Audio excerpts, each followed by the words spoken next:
Hey, welcome everybody to Good Sports Next Generation. I'm Dan Craven, I'm your host. Of course, you know that. And I'll tell you what, we have a bonanza of a show here tonight. Let me just introduce everybody here. We've got our special guest, and we are excited about it. Dwayne Kohler, our outside specialist. Good to always you back. Yeah, good to see you. On my far right, flanking me, is DJ Craven. Dage. Good to be seen. Always a pleasure. And we got a special guest here sitting in the middle. And for those people who don't realize who this is, shame on you. This is Journey Brown. Welcome aboard, baby. How you doing? Thank you. We are so proud to have you here today. Thanks for taking your time out and visiting with us here. Thanks for having me. Yeah, no doubt. I mean, obviously, we're all excited about it. A lot of us have a lot of Penn State roots going on here, but to have a hometown person down there going down, not only being on the team but doing what you're doing, it just tickles my fancy. Yeah. You know what I'm saying? Yeah, gotcha. It's all good stuff. It's just amazing things, and so there's a lot of Penn State in a lot of us here. Of course, we still like Dwayne, even though he went to Pitt. We still like him. Now, I applied to Penn State, and the high school lost my application while they were trying to attach my transcript to it. So I didn't get into Penn State.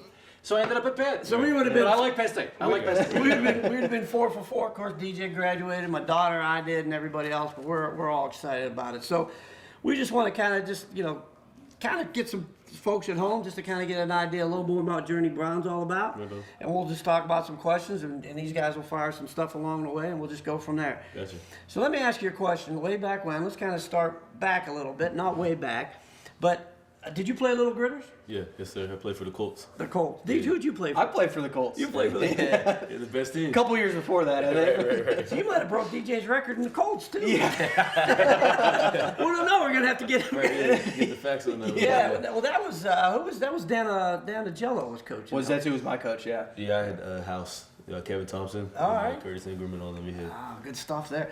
So, was football always like a number one love for you, or I mean, someone with your town obviously was doing a whole bunch of stuff. I'm sure there was basketball and baseball and track, obviously, but was football always number one? No, I remember my uncle Jody Brown used to take me to the high school football games, and I didn't like it at all. I thought it was too slow paced and stuff. And, I like soccer a lot because everything was always moving around. There was no stoppage or nothing like that. Right. And I remember going. I remember he got mad at me the one time because it was boring, so I wanted to go back home to my grandma's house. And but after that, ever since like 3rd, 4th grade, when I couldn't play, and I actually started getting into it, playing backyard football. That's when I really started falling in love with it for sure. There you go. Yeah. So did basketball, baseball? Did you do that stuff too? I played basketball. I was never really good at it, but I love playing it a lot. So I enjoy playing it. I still do to this day. No, I get it. I couldn't hit the water if I fell out of the boat. You know what I'm saying? It was no good. I mean, I was like, and I was a little guy too. I don't think I grew up till I went to Penn State. But anyways, it was just not a good thing. So when you're on the football team, did you always find yourself as a running back? I mean, or did you bounce around even like at a younger age? When I was younger, we used to play up in Erie, me and my little cousin Joyce and Max. I played receiver up there. Okay. So I because my favorite football player is Randy Moss. So I always wanted to be a receiver or do something with catching the ball. Yeah. But when I played here, I was always been running back and stuff. So, Okay. I mean, I'll transition athlete. Right, yeah. I do whatever they ask me to, but they usually ask me to play running back. Yeah. That's interesting. All right, good deal. Yeah. So I know that last year you were number 32, and then you switched to number 4. Yes, sir. And what was the reason for that? Is there any reason? When I was in high school, when I was a freshman, and my sophomore year, I was number 32 for high school as well. And then when I switched to number 4, I just fell in love with it. I just liked it a lot. The reason why I picked 32 my freshman and sophomore year is because my dad played for here, and he was number 32. Gotcha. And then I realized that Javar Manning was number 32 as well for the football team. And I wanted to kind of leave my own legacy, my own number. So Gotcha. We were going through the things, and me and my boy Darius, Tone, and Isaiah, we kind of went through the numbers. So we were like, okay, we'll be like 1, 2, 3, 4, and then we ended up. I ended up picking, like I said, Randy Moss was my favorite football player. Yeah. So I was like, okay, I'll get number 8. Then here it comes. There was no number 8. So I was like, okay, like I'll subtract it. Gotcha. Get 4. I was like subtract it down. And I was like, Gotcha. okay, I'll go 6, and I'll track down 2. So I ended up with 4. So Now, we'll talk a little bit about, I think it was the Du Bois game, right? That you just like, well, you really woke up everybody's eyes. But is it true? Is it true? I heard in that game, you were number 32, right? no, I was running 4. 4. Yeah. Okay. Was it true that you ran so fast that your number came off your back? No, that's not true. That's not true? No, that's not true. Who told me that? You're making me look bad out here. Fired It didn't come off. It That's didn't not true. fall off your But you jersey. had 10 TDs in that game, Yeah, right? yes, sir. And Yeah. 788 yards? No, is that what- 722 yards. 722 yeah. yards. One of the biggest games ever in the history of high school game, right? Yeah, yes, sir. Pretty sure. That's people still talking about that. Yeah, How could you not? I get asked that question a lot. They always tell me, they'd be like, one more question, Dream. Okay, I know you get this question a lot. So in high school, and I already know it's coming, so I said, let me stop right there and I answer the question before it even happens, because it's always the same question, so yeah. Now, Can I tell one other funny story? yeah, You sure. guys were, I think you were a junior, and you were playing a playoff game down at Slicker Rock University. Yeah. And I wasn't, we stopped, had dinner on the way down. We came to see the game. It was Right. great. And of course, the parking lot was filled up. So we were like a mile away in the parking lot. And Yeah. by the time we got, and there was a mile long line waiting to get into the stadium. So by Right. the time we got in the stadium, the other team had taken the kickoff and made a couple first downs and punted you guys, and you had the ball like on the 2-yard line or something like that. So I'm walking in the gate, and 2 guys, I swear they had you. I mean, they had you pinned down, and you got a handoff in the end zone. You blew past those guys and went, was it 98 yards or something like I that? think it was like 99, 98. 99 yards for a touchdown. And I'm like, oh man, this is a story. I had to ask you that question. You know, Yeah, it's like, yeah. what were you feeling? I mean, I swear those guys. And the reason I ask this is because when we came in the gate, we were like right there, and I'm looking sideways down the goal line. Yeah. And these 2 guys are like waiting for you, and you just blew past. Yeah. How'd you do that? I just knew we came in. I remember Kirk was coming in with the play and stuff, and he was pretty much like, okay, like Journey, I'm like, you got to score on this. Like, he's like, I bet you can't score, like type thing. I was like, bet me I can't score. I said, bet you I do score. And I remember we were just sitting there, and I remember they gave me the ball, and Barrett Hoffman was coming around the corner. He picked up the one dude, and I cut inside of him. And I remember, like you said, they were waiting there for me, and I remember I just looked at him and I just ran past them. They were like standing there waiting, waiting to tackle you. That's the thing, they were standing That's the there. thing. They were standing there. It's You not just good. blew It's not past good, them. yeah, when they were standing there. Let me say something. I know just to kind of, I want to get back to that. When you said they were just standing there, but like in that game, like we all played. Like Dwayne played basketball in high school and volleyball and Hey, I was on the first Little Gritters team too, by the way. First Little And I Gritters was team. on the Colts. right. DJ, You were in the Colts too. DJ played. Yeah. So I like to hear. Yeah, that's DJ cool. played hockey in high school and college, and he played a bunch of other sports. Of course, I played growing up. But sometimes you're feeling it. Were you feeling it in that game? The Du Bois, The Du Bois game? Yeah, I remember just the bus ride up. I just like my body felt abnormally better than usual, especially like playing football like that. When your body feels better than it's supposed to, it's a good sign that you're gonna do something. Right. And I just felt like it was gonna be a good day regardless. So yeah. Let me ask you a question. I got all kind of notes here. How much did you weigh in high school? Can I ask you that? Probably like 196, 190, Yeah. something like that. And you're a little bit. A lot bigger now. So the strength program worked out. I mean, yeah. that's good stuff, eh? Going up there and the difference between lifting like here, like I took it serious, but not obviously Right. not as serious as college.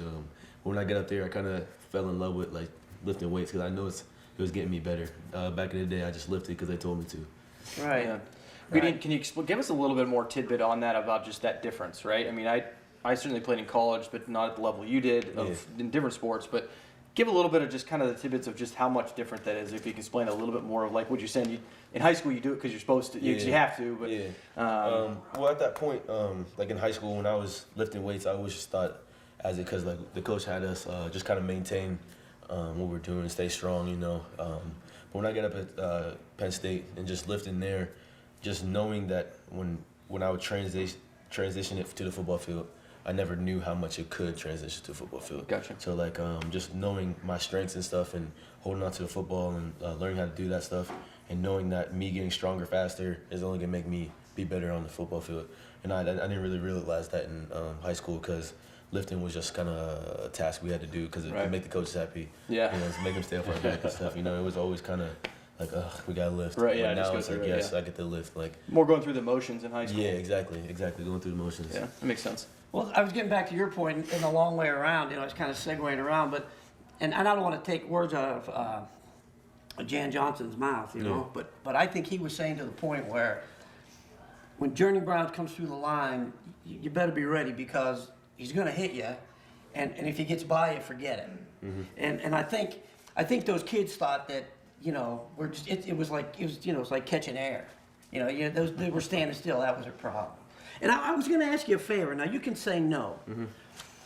At the end of the show, can I jump on your back, and can you walk that way so I know how it feels like 5 defenders and linebackers? A lot of people already done that. Dude, I was watching the Ohio State game, carrying people. I saw the Indiana game, carrying people.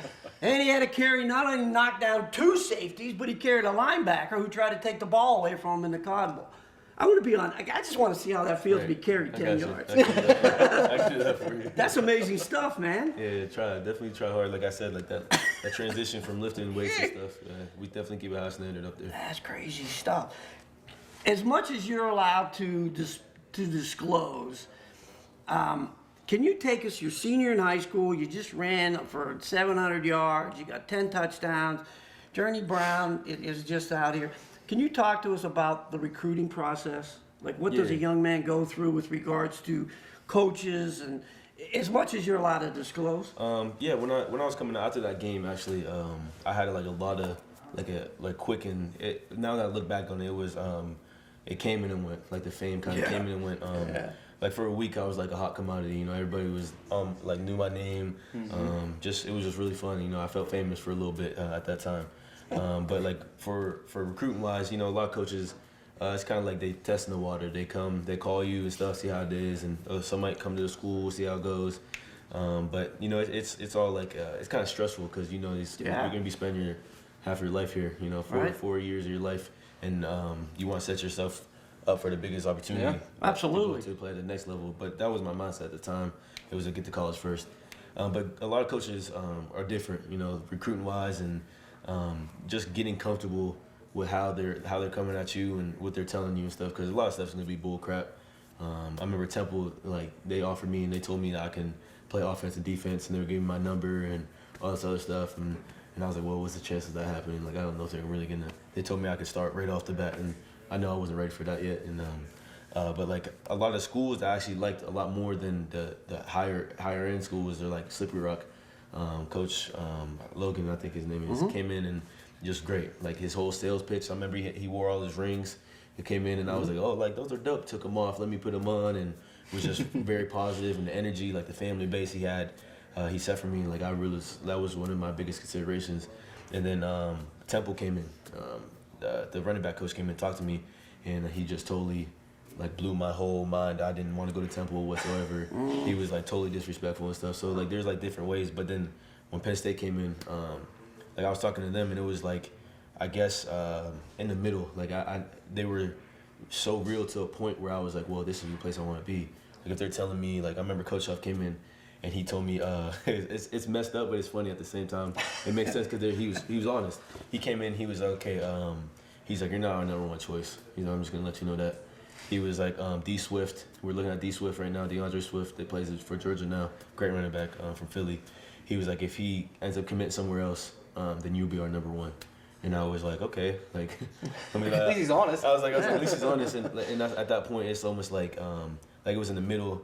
Like the Temple guy was just like disrespectful. And then the SRU guy was like just Coach Logan was great. Yeah. So he was kind of right in the middle, what I'm saying? Like, so he told me the truth, but he kind of sugarcoated it, Yeah. And he said, we would love to have you, but he pretty much told me we were going for the best. And at that time, DeAndre Swift was showing he was the best. He was playing against a lot better competition. So I understood. I like the reality checks. There you I like go. being told the truth, Yeah. So when they were telling me that, I felt more comfortable with them. And then and when I got up I went to the Ohio State game.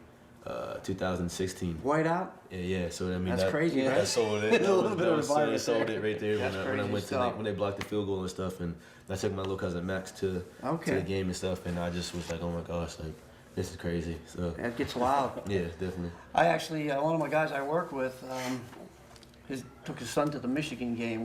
We decided to have a tailgate over at DJ's house, and we watched it over there, and he was a Notre Dame guy. Right. And you're gonna love this story. In fact, I think you probably even know him. It's Dave Carson's Zach. Okay. Yeah.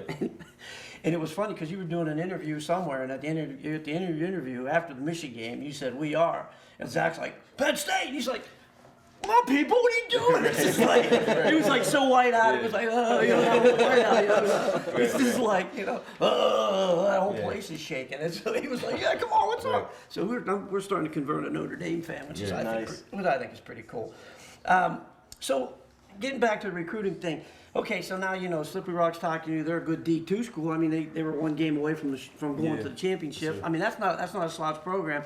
All of a sudden, Temple's knocking on the door, and now you're here at Penn State. But I don't know how it would be like. You know, I'm a high school kid. And I know how good I think I am. Yeah. But like, okay, Slippery Rock's D3, D2, and now I'm getting some D1 talk. Yeah. I mean, does that all of a sudden say, you know, maybe that's me, maybe that's a reality? Yeah, that was one of the big things. I wouldn't say I didn't have a lot of confidence in myself because I did. I knew I was a good running back. Well, yeah, right. But it was like if D1 schools like Syracuse was looking at me, and then like Baylor, like so there's like schools and like Pitt at the end was starting to look at me. So I'm like, okay, like I can play. Obviously, they see something in me that I'm not seeing in myself yet, you know. So I was like, well, maybe I should shoot for the stars, and if I don't hit the stars, I'll land on the moon. So I was always thought about that stuff like that. So when I'm going through it, I was just like, you know what? I talked to my grandma, I talked to my moms, I talked to my cousins Max and Julius about this stuff.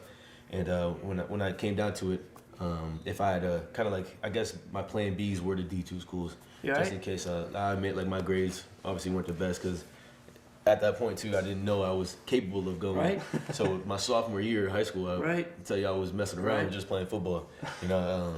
Takes a lot of time. I gotcha. My senior year, you know, I had to really hit the grind and do better in school, and I ended up working out. I did what I was supposed to, and obviously I'm into the point I am now. James Franklin looks like he's fun to play for, but he looks like don't mess up.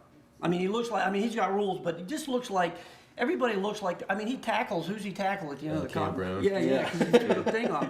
I mean, it just seems like he's having a good time. I remember I saw somewhere else he challenged a 13-year-old. I think this was a couple of years ago to kick a 30-yard field goal to like 30 up downs or push-ups, and the kid made it. So Franklin's out there doing push-ups. He just seems like something positive kind of force. Yeah, I mean, just for me personally, just playing for somebody like that, you know, he there's a difference. My actual coach, J1 Sider, he tells us it's a lot different other places. Like all the head coach is not always like how Coach Franklin is. That's what I understand. And he, you know, like I had a lot of adversity that I had to face, and he's been there for me.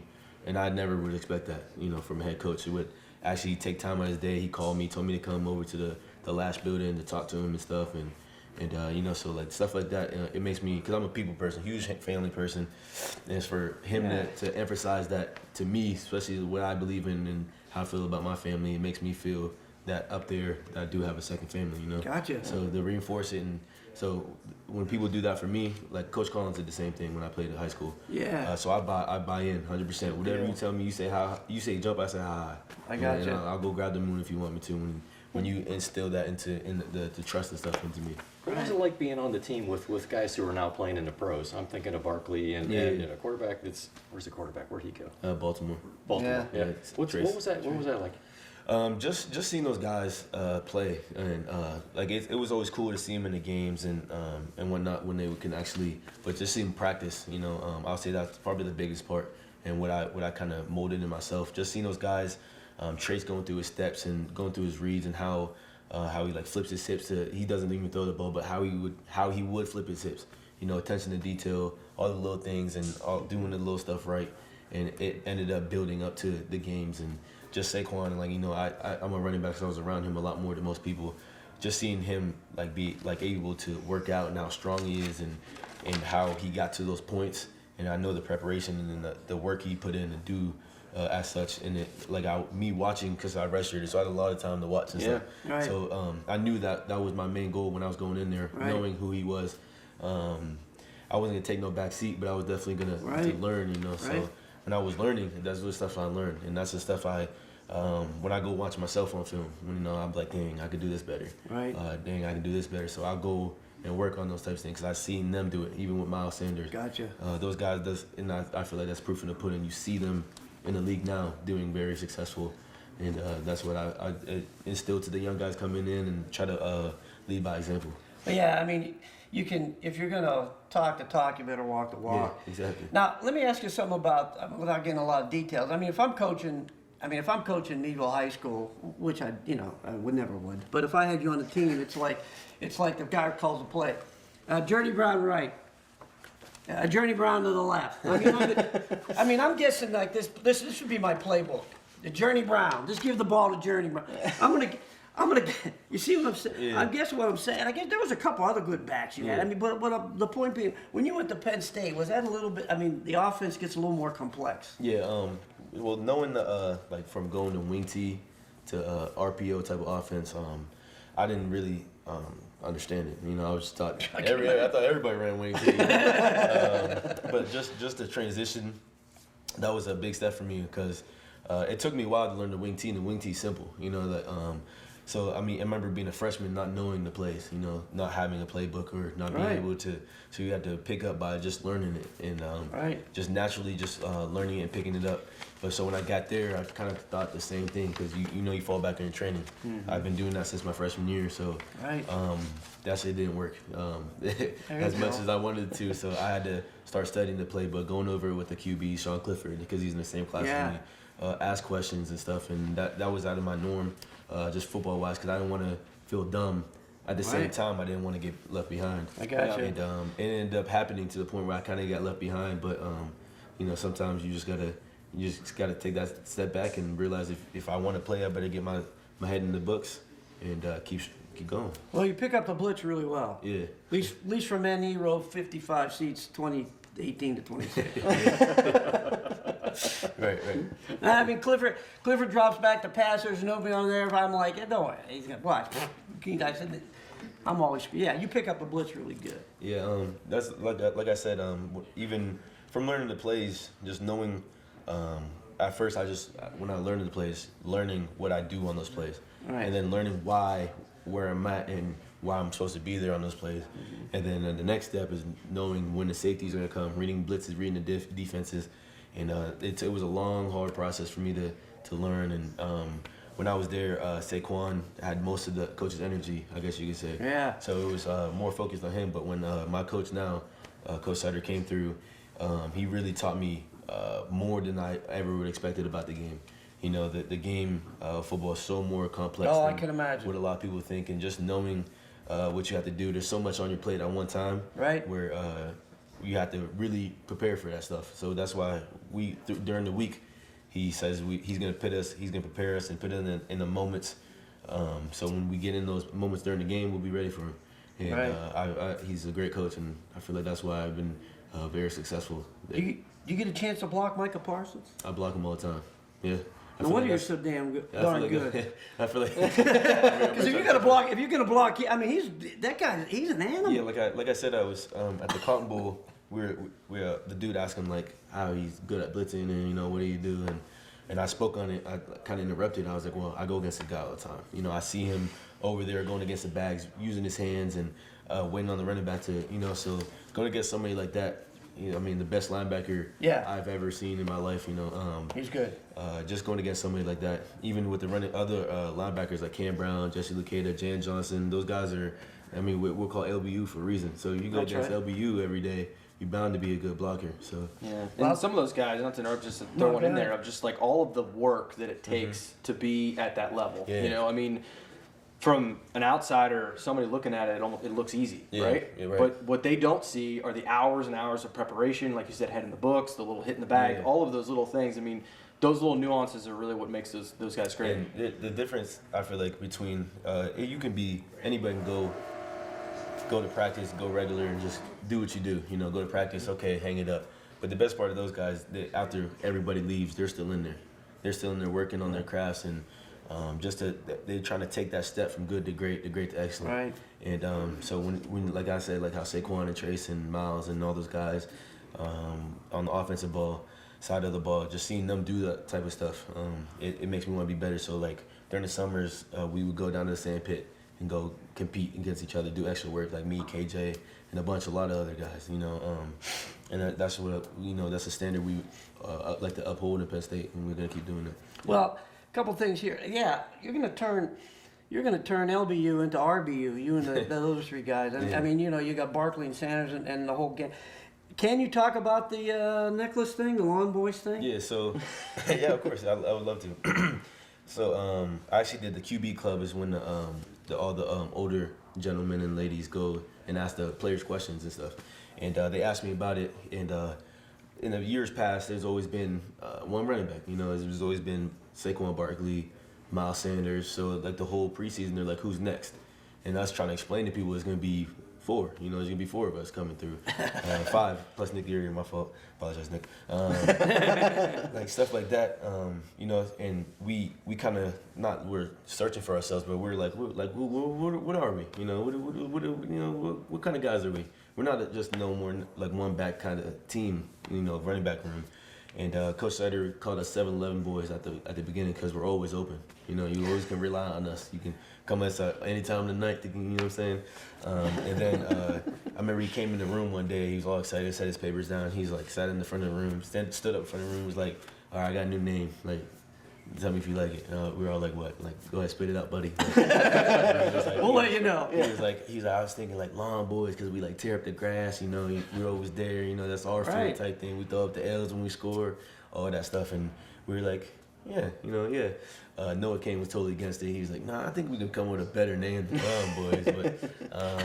But he was the only one that was like on the fence about it. But he fell in love with it now. I think it's cool. But like the chain came along, kind of just. I guess like kind of like a little joke, just kind of like we'll be blinged out all the time and stuff. But then we kind of transitioned into like when you score a touchdown, you get to wear that chain, and just to show like people like what we are, as a running back room and stuff, and just the chain, just sanctified like if you score, like you get like you are the Lawn Boy right now. You know what I'm saying? Right. So it's just really cool to be able to do something like that. Right. That's awesome. Okay. Yeah, we're gonna keep rolling here. We're not taking a break. So you guys, everybody out there, just sit down. And you didn't get something to drink. It's your own fault. I'm gonna read a list here right now. We're gonna talk about some things. But I want to read a list before I'm gonna put those papers down. All right. This was a list of Penn State Nittany Lion running backs, I guess of all time, that were ranked. There's 25 of them. One didn't print out, so there's only 24. But just bear with me. First one on the list they ranked was Saquon Barkley, right? Figured. Kajana Carter, Franco Harris back in the 70s, right? Played for the Steelers. Larry Johnson, Miles Sanders, Kurt Enos, John Capoletti, Heisman Trophy winner.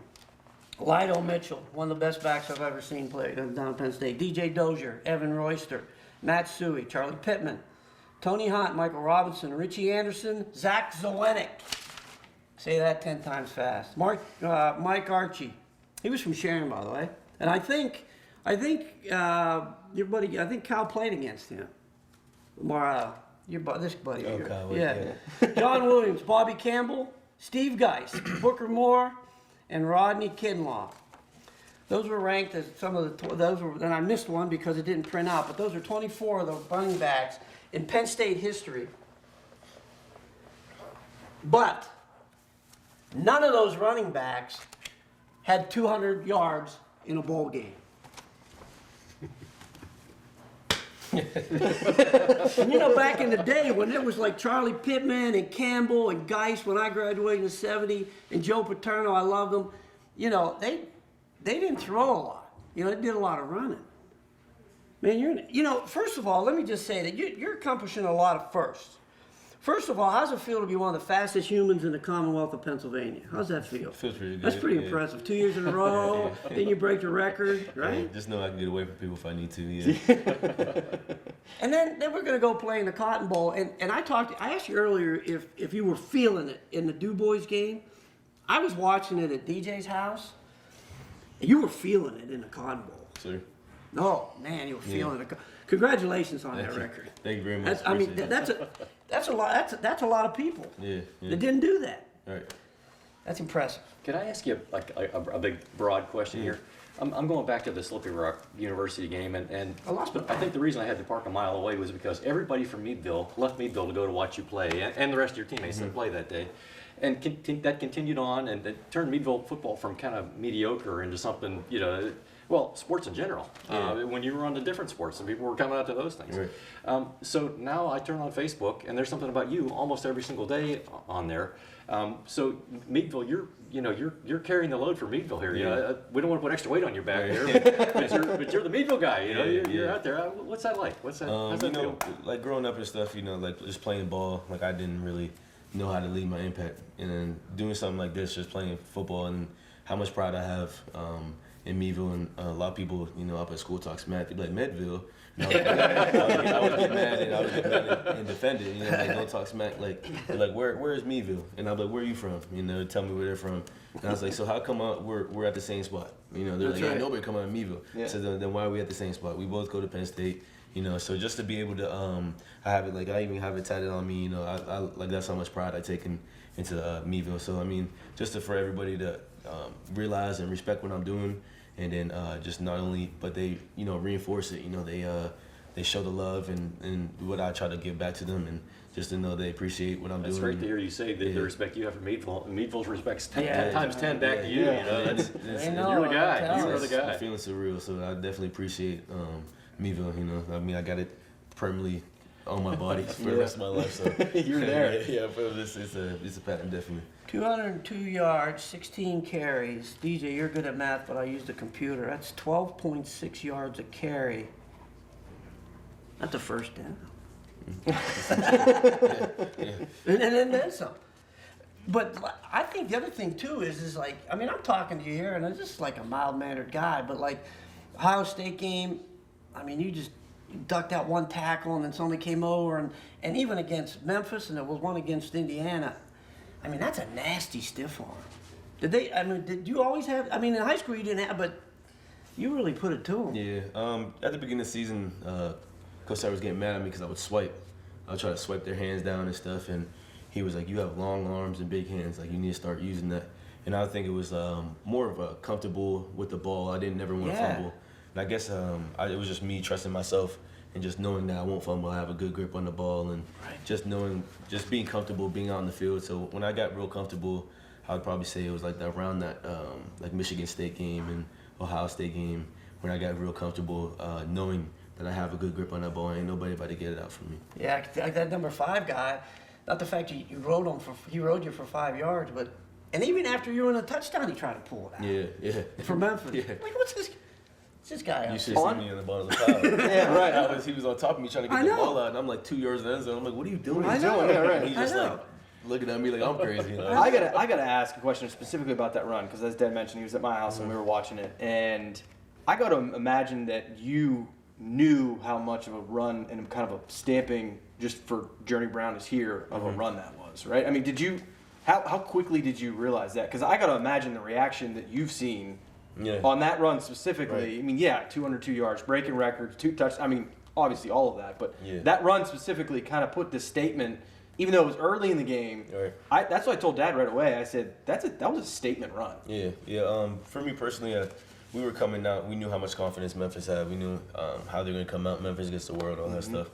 And we just wanted to kind of prove like we're a more physical team. We were just talking about the whole week. That's going to be a dictatorship. Like we're gonna say what pace we go. We're gonna say. Yeah. And for me, like I knew that somebody was gonna have to set the tone. Show them like Big Ten football. Like we're the big dogs in this conversation. And I was just sitting there and I was like, why do I have to think of somebody to have to make that statement? I'm like, why can I do it? Yeah. And just that when I was running the ball, I was like, this is like, I wouldn't say, oh, this is a perfect opportunity. But, when I knew what I was doing, I could just feel, I guess, how much stronger I was when the dudes were coming up to me, and I pushed the first dude down, and then the second dude came, and I was like, well, you play on the same team as him. I'm gonna do the same thing to you. Like, so if I just did that to your boy, you're gonna get it. So I kind of when I stiff on the first dude, I looked at him. I was like, well, come on, like you can get it too. I was like, if you anybody was really at that point that was coming towards me, and I was pretty much just calling out names. You can get it. Everybody can get it. So after when I scored, and when I was saying when I was getting comfortable with my awareness and stuff, how I knew the dude was behind me. Like I knew Number he was 5 coming. guy. The linebacker. So I knew he was coming. And when I stiff on the second guy, the ball was all out, and there's pictures and stuff, and my coach kind of cussed me out. But the ball was all out. So I can imagine. I felt him coming, and then that's why at the end you see me put it in, and I cup it with my other hand and stuff, and I ended up carrying him in for the touchdown and stuff. But like you said, just me after when I did the run. When you get in that zone, you're like, I see red. Like I kind of came to, I was like, I realized that's why when I was hyped after, I was like, I did that. Like, What you just did, yeah. I just realized what I kind of did. I just realized that I did push 2 guys off me and carry another dude in the end zone. And that's why my emotions and I love football so much. Like, I'm currently, even if we weren't talking about it, even look at the hockey pictures over there. Like, I was thinking about football. Like that's all it is. Never mind. I'm so passionate about the game. So you're playing it at a high level. I mean, you talk Ohio State, and everybody talks about Clemson and all those guys, but I mean, at one point, you were ranked 4th in the country, man. Yes, sir. You're getting consideration. So, yeah. I mean, Penn State's up there, and you get this offensive coordinator guy coming over from Minnesota, and everybody's all, why is he making a lateral? And I'm not downplaying Minnesota, but I think that's a step up to come to Penn State. I mean, because Penn State every year, you know what? I'm on all these Penn State apps and phone because I'm a Penn State guy, and they're like, you guys what, 11-2? Yeah. That's nothing to be snickered at Right, in the Big Ten, and then you're playing, who you're playing. So I mean, that's good stuff. Right. Yeah, that's amazing. Yeah, so I think I got everything covered on my sheet. Do you want to throw anything in there just for? I got a question before he throws anything. Oh yeah. Question. So I don't know if you know this or not, but and maybe you guys are as well.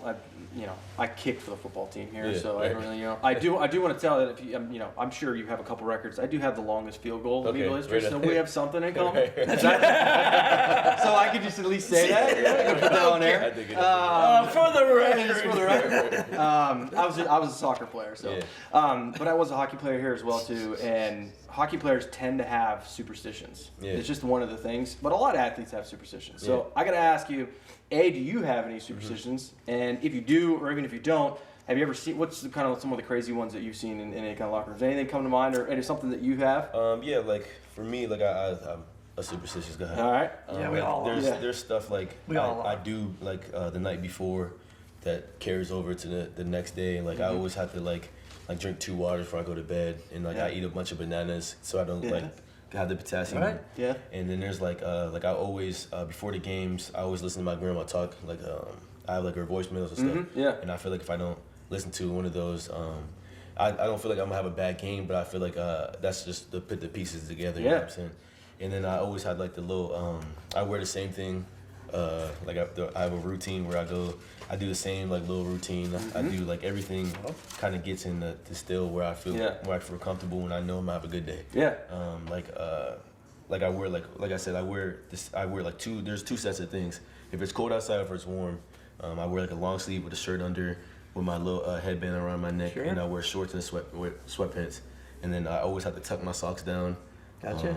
I always have to wear the one leg sleeve on one side. I saw that. I feel like if I don't do that, like I'm like, oh snap, like what? Like, Yeah. Right. Yeah. Like so, like That's it. but like I always like to this day, like I still have I always tuck my socks up. Like even when I started the day, like I tuck my socks over. Like I'm like superstitious about that stuff, and I always have to brush my teeth before we leave and stuff. So Oh, yeah? just like weird stuff. Well, It's no, cool, no. man. No, It's not weird. I think it's, you mentioned it, routine, right? Yeah, It just yeah. kind of gets you, it somewhat gets you mentally prepared as well too, right? Yeah, we take.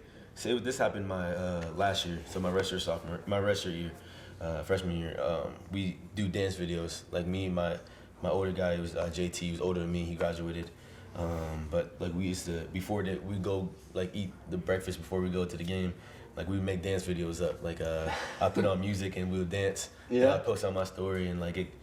To like the fans and stuff, it kind of became like a little hot commodity and stuff. There you go. This year was with the freshman Devin Ford because he was my roommate. Yeah. And nobody loves to dance more than him, so it wasn't no question to get him in the videos. He volunteered to. Yeah. So You it's cool, you a true TikTok star now? No, I am not. No? I'll do it for my little routine dance thing, but he loved like Devin Ford. His name is Devin Ford. He loves TikTok. He's always dancing. I remember like we were on the Texas trip and. I'm sitting on the phone, like on my iPad, like kind of like watching film, watching the games and stuff, and he's just like in the middle of the room with his TikToks dancing and stuff. I'm just sitting there laughing at him. He doesn't even, he acts like it's like he's game time. He's in his ready, zone. yeah. So I'm just laughing and getting in, and I'm just like, bro, you're so corny to me right now. Like, but yeah, yeah, That's I mean, if I would have to add anything, it would just probably speak to like the youth, you know. Yeah, the players coming up. absolutely. I would say like never I would say never. I'm looking at the camera. Never No, stop. no, that's all good. That's the one thing when I was in school. Like I had a dream to play college football. That's all I really wanted to do. You know, of course, you think about playing in the NFL if you think about going to college football. But I would say never. Like the school part is definitely when I learned now and what I should have looked back at. High school, getting into college is the hard part. Then maintaining your grades. Now I thought I wasn't the smartest kid, so I got to school and all the help you get and all that stuff. It's actually easier in college, all the more free time and stuff. But like for football players and just any athletes in general, you know, just my dude here, his name is Mr. O'Shea. He sent my film out to 150 colleges all across the globe. You know, and so just kind of like make a little mixtape and stuff. You know, if you want it, I used to make my own videos. Sure. In high school, and then he would send them out. And I just, if you want it as bad as you think, you go get it. And you know, so that's what I did. I hated school, still do to this day. But like I knew I love football, and I wanted to do it so much that I put that aside to be able to do what I do today. So It's been. I really appreciate you taking the time. And Dwayne, you got anything to? I'm going to have to run here. I'm running the camera tonight for the Meadville Bulldogs basketball, Yeah, so I'll be I'm there. excited, I'll be to there. get over there. Yeah. But just down the road, what do you see? What do you see down the road? Any plans? Just maintain what I did this season, you know, and then get my degree. And if it happens, I don't like to think far ahead, but I usually go with the wave and stuff. But if I'm able to go to the league, I'll go to the league. If I have to stay in the league, I'll stay. But when that time comes, I know I'm gonna do everything in that time frame to prepare for those moments. And when they do, I'll be ready for it. I could Congratulations yeah. on everything you've done so far. Best luck. Best luck. I could tell you, I saw a lot of those people on that list play. Yeah. And I'm not one for just saying stuff to say it. And like I said, I've been sitting in the same seat since 1978. And compared to some of those guys at this phase of this career, I mean, I don't know that you're that far off. I mean, when we're talking, and I mean that sincerely. In fact, I've been yelling. I've been yelling ever since when they announce your name. I'm screaming and yelling. You know, Meadville. Everybody tells me to sit down. And I'm seeing. I like John Carter, Steve Geis. I'm back to the '70s. I graduated in '77, so I mean, but you're not that far off. For what I know, you know, look at me. I play hockey, but I think you got it going. Mm-hmm. I really appreciate do. That. Thank you. I really do, and I just hope you keep it focused, and I hope it all works out for you. And I'll be screaming again next year. That's for sure. Yeah, It was a pleasure meeting you. Thank you very much. Nice to meet you Yeah. too. Man, yeah. Thanks so much Thank for you. coming in. Right on. Yeah, so we're going to take a break. We'll be back to just kind of wrap things up. Ladies and gentlemen, this is a great episode. Journey Brown, just, we got the Meadville thing going on, and I'm just going to say it for going to the break. We are. Penn State. Thank you. All right, so we'll be right back to wrap it up.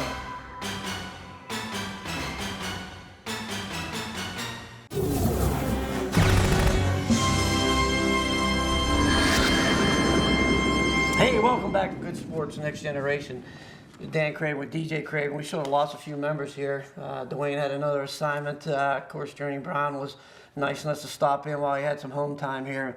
That was good stuff, huh? Yeah, absolutely. It was it's great to meet him. Everything that we've heard, we pretty much, I think, solidified in that interview as far as just, respectful, good kid, and everything that he's got. It's just, it's all on him, and a lot of potential there for sure. I mean, it was also one point that I guess I brought out of it too, of outside of Journey Brown, was some of the things that he said about Franklin, and being able to kind of that one-on-one connection that most head coaches may or may not do, and he mentioned it was spending the time that some head coaches might not do. And again, I mean, probably at that time when he was talking about it, he's not like the number one back at that point, that just goes a long ways of you just feel proud to be a Penn Stater, I guess, and those kind of things. Yeah, and for sure. And there's a moral in that story too. He said the Penn State guy was, he's honest with him. He came in and said, "Look, you're not number one. You're not a number one guy. Depends on what this other guy does. But if he doesn't, then you are." And so, you heard what he said. He sort of liked that honesty. So honesty is the best policy. But yeah, I mean, having a hometown guy like that. I mean, we had other guys. Was it one of the Feetners? Randy Feetner, I think, played back. He was a defensive back at Purdue, and I think. One of the Achenbach, I think, played at Allegheny. I mean, produced, Division I, so we had some Division I, but, and I think, Fietner did some things up there, but I got to tell you, I mean, Journey Brown's doing a lot of things in Penn State. Yeah, absolutely. I mean, that's a big program. I don't know. That is a huge program. I'm not sure. I don't know certainly statistics on a football side of things. I know there's a lot of people. I mean, I know a few people played at Allegheny that I know as well. Right. We mentioned, but I mean, there's certainly it's a big time program. It's a Cotton Bowl. I mean, you just broke the record at the Cotton Bowl. Yeah. And I mean, that's pretty hard to sink in. I know, and that list I read, I mean, none of those guys ever got 200 yards in a game. Yeah, and In a bowl game. In a bowl game. And they were running more in those bowl games. Yeah, they were. And I mean, there's some heavy hitters right there, And he was funny when he mentioned the fact that he couldn't remember some of the plays or whatever. But I think somewhere, of course, you never know. But someone said that Lydell Mitchell had to tell Franco Harris which way to go. I don't think he knew the plays either. And oddly enough, I think Franco didn't even start. I thought the rumor had he didn't start in the Cotton Bowl because he was late for a meeting or something. Oh, really? Yeah, Penn State played in a Cotton Bowl way back. They played in all kind of bowls, but. Anyways, it was good to have. Yeah, so we're a little bit. We were trying to get this Good Sports show on maybe end of December. What I forgot to ask Journey Brown was who he picked between Clemson and LSU. I was going to ask him. I had it circled. I forgot to ask him, but we were going to try to get the bowl game before there's bowl game, but they of course played after Christmas and they weren't able to get home. So he's home for a brief period, and we had some connections and able to get him in. So I'm excited about that. So. You got any wrap up before? No, I don't think so. Great to get the interview in. It was good to meet him, and hopefully he goes on and continue for me because he's a sophomore and he's redshirted, granted, so he could have potentially 2 years eligibility left. And excited to see what he does next year. For sure, yeah. So we wish him definitely best of luck, and of course we always wish Penn State the best of luck, and our hearts are there. And then I guess we'll just kind of wrap it up, and I guess until the next time. This is Dan Craven for DJ Craven. See you next time.